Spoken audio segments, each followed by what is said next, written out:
ನೋಡಿ, ನಾನು ಟೀ ಮಾಡೋಕ್ಕೆ ಹಾಲು ಒಯ್ತಾ ಇದ್ದೀನಿ.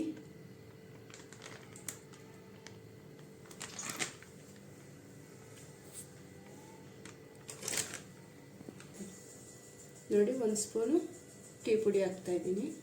ನಮ್ಮದು ಸ್ಟ್ರಾಂಗ್ ಇದೆ, 3 ರೋಸಸ್ ಪುಡಿ ಹಾಕ್ತಾ ಇದ್ದೀನಿ. ನೋಡಿ, ಇವಾಗ ಸ್ವಲ್ಪ ಇದು ಚೆನ್ನಾಗಿ ಕುದಿಯುತ್ತಲ್ಲ, ಆವಾಗ ನಾನು ಸಕ್ಕರೆ ಹಾಕ್ತೀನಿ. ಈಗ ಸ್ವಲ್ಪ ಇದು ಮಿಕ್ಸ್ ಮಾಡಿಕೊಡಿ. ಕುದೀತಾ ಇದೆಯಲ್ಲ, ಅದು ಸ್ವಲ್ಪ ನಾವು ಮಿಕ್ಸ್ ಮಾಡಿಕೊಟ್ರೆ ಗಟ್ಟಿ ಇದು ಇಲ್ಲಾಂದರೆ ಇದು ಚೆನ್ನಾಗಿ ಬರುತ್ತೆ ಈ ಥರ ಮಾಡಿದ್ರೆ. ನೋಡಿ, 2 ಸ್ಪೂನ್ ಸಕ್ಕರೆ ಹಾಕ್ತಾಯಿದ್ದೀನಿ. ನೋಡಿ, 1 ಏಲಕ್ಕಿ ಹಾಕ್ತಾಯಿದ್ದೀನಿ. ನೋಡಿ, ಈಗ ನೋಡಿ ಟೀ ರೆಡಿಯಾಗಿದೆ.